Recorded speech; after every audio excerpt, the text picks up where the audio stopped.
Literally, we are in the last days. We are in the deception. Great deception has come. Kaya mga technology, ang mga invention sa sobrang katalinuhan ng tao, yung faith ng tao na mabawasan. Nagiging dependence na tayo sa technology to discover Him properly. Why? Because Jesus Christ, the Word of God says, He is in us. Live in us.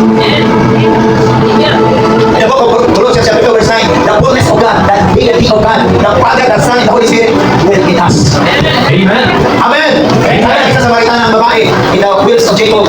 Sabi niya mga Hudyo, doon lang daw sa Jerusalem, sasabahin ang Diyos. At ang moment sabi ni Jesus, the hour has come that my people will worship me sa Espiritu at katotohanan. Hindi na kailangan sa bundok. Di ba?